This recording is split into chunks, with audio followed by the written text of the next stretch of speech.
एक ऐसे महात्मा जिनका जन्म 563 ईसा पूर्व नेपाल की तराई में कपिलवस्तु के निकट लुम्बिनी वन में हुआ।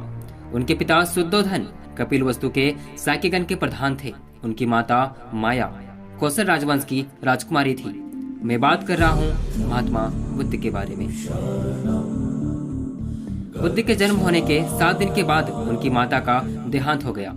उसके बाद उनकी मौसी महाप्रजापति गौतमी ने इनका पालन पोषण किया। इनका बचपन का नाम सिद्धार्थ था।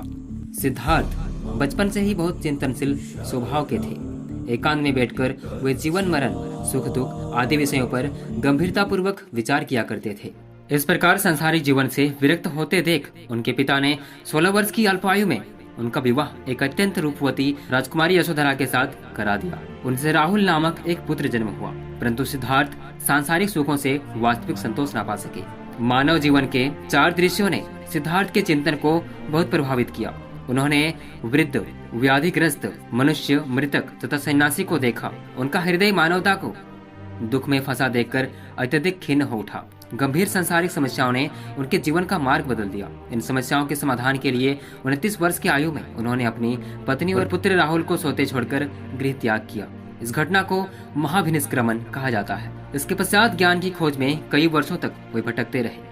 16 वर्षों के कठिन साधना के पश्चात वैशाख पूर्णिमा की रात को उरुवेला नामक स्थान बोध गया में निरंजना नदी के तट पर एक पीपल वृक्ष के नीचे उन्हें ज्ञान की प्राप्ति हुई। इसके बाद वे बुद्ध के नाम से विख्यात हुए। ज्ञान प्राप्ति के पश्चात बुद्ध वाराणसी के निकट सारनाथ गए। यहाँ इन्होंने अपना प्रथम उपदेश दिया, जिसे धर्म चक्र परिवर्तन कहा गया। 80 वर्ष की आयु में कुशीनगर में उनके शरीर त्याग की घटना को महापरिनिर्वाण कहा गया। बुद्ध के जीवन से संबंधित 5 चिन्ह। उनके जन्म का चिन्ह कमल है, गृहत्याग का चिन्ह घोड़ा है, ज्ञान का चिन्ह बोधि वृक्ष है, निर्वाण का चिन्ह पद चिन्ह है और महापरिनिर्वाण का चिन्ह स्तूप है। महात्मा बुद्ध के अष्टांगिक मार्ग। पहला, सम्यक दृष्टि। दूसरा, सम्यक संकल्प। तीसरा, सम्यक वाक्य। चौथा, सम्यक कर्म। पांचवा, सम्यक आजीव। छठा, सम्यक व्यायाम। सातवां, सम्यक स्मृति तथा 8वां, सम्यक समाधि। अब जानते हैं इनसे जुड़े सबसे महत्वपूर्ण तथ्यों के बारे में, जो हर कॉम्पिटिटिव एग्जाम्स के लिए महत्वपूर्ण है। जन्म 563 ईसा पूर्व। बचपन का नाम सिद्धार्थ। माता का नाम माया देवी। पिता शुद्धोधन। पत्नी का नाम यशोधरा। पुत्र का नाम राहुल। घर त्याग की घटना को महाभिनिष्क्रमण कहा गया है, जिसे घोड़े का प्रतीक माना जाता है। उनके घोड़े का नाम कंटक था और उनके सारथी का नाम चन्ना था। इनके प्रथम गुरु अलार कलाम थे। प्रथम उपदेश सारनाथ में दिए थे। प्रथम शिष्य आनंद। प्रथम महिला शिष्य महाप्रजापति गौतमी, जो कि उनकी मौसी। बौद्ध धर्म के त्रिरत्न बुद्ध, संघ, धम्म।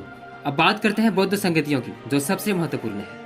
पहला बौद्ध समिति 483 बीसी राजगृह में, जो कि अजात शत्रु के शासन काल में हुआ था। दूसरी 383 बीसी में कालाशोक के शासन काल में। तीसरी 250 बीसी में, जो कि पाटलिपुत्र में हुई अशोक के शासन काल में। चौथा 72 एडी में, जो कुंडल वन में हुई कनिष्क के शासन काल में। ये वीडियो आपको कैसी लगी हमें कमेंट सेक्शन में बता सकते हैं। और हाँ, अगर अभी तक आपने हमारे चैनल को सब्सक्राइब नहीं किया है तो सब्सक्राइब कर लें।